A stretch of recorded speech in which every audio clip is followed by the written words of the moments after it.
সবাইকে online class বাংশার পক্ষ থেকে স্বাগতম। জুনের বেতন পাচ্ছেন ৪ লাখ শিক্ষক কর্মচারী। দেশের বেসরকারি স্কুল, কলেজ ও মাদ্রাসায় কর্মরত এমপিওভুক্ত প্রায় ৪ লাখ শিক্ষক কর্মচারীরা জুন মাসের বেতন পাবেন আজ। বিভিন্ন কারণে তাদের বেতন ছাড়ে বিলম্ব হলেও আজ বুধবার ১-৬ জুলাই বেতন পাচ্ছেন তারা। মঙ্গলবার ১-৫ জুলাই মাধ্যমিক ও উচ্চশিক্ষা অধিদপ্তর মাউসি এবং education management information system EMIS cell সূত্রে এসব তথ্য জানা গেছে। এ বিষয়ে ইএমআইএস সেলের প্রোগ্রামার ৫ মো. জহির উদ্দিন দ্য ডেইলি ক্যাম্পাসকে বলেন, সরকারি কর্মকর্তা কর্মচারীদের ইলেকট্রনিক ফান্ড ট্রান্সফার ইএফটি আর বেসরকারি শিক্ষক কর্মচারীদের ইএফটি এক না।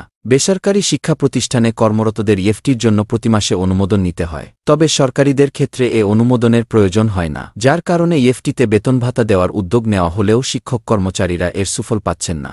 ইএমআইএস সেল জানিয়েছে, গত ২৯ জুন বেতনের প্রস্তাব মাউসির মাধ্যমে শিক্ষা মন্ত্রণালয়ে পাঠানো হয়েছে। এরপর দীর্ঘ প্রায় ১০ দিন সেই প্রস্তাবের অনুমোদন দেওয়া হয়নি। গত ১০ জুলাই বেতনের জিও জারি হলেও তা অর্থ মন্ত্রণালয়ের হিসাব মহানিয়ন্ত্রকের কার্যালয় বা এজি অফিসে পাঠানো হয়নি। এখানেও গাফিলতি করা হয়েছে।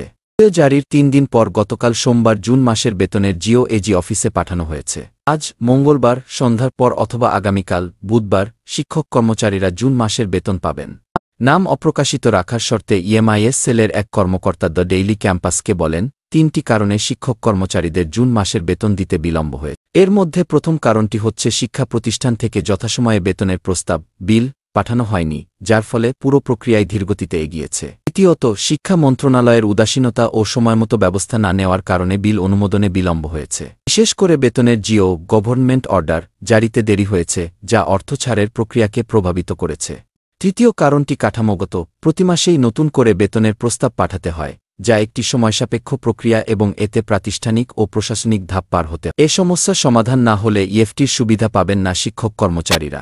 অবশেষে আমাদের এই ভিডিওটা যদি আপনাদের ভালো লেগে থাকে তবে ভিডিওটাকে অবশ্যই লাইক ও শেয়ার করবেন এবং চ্যানেলটাকে সাবস্ক্রাইব করে যুক্ত হন আমাদের নতুন নতুন আয়োজনে।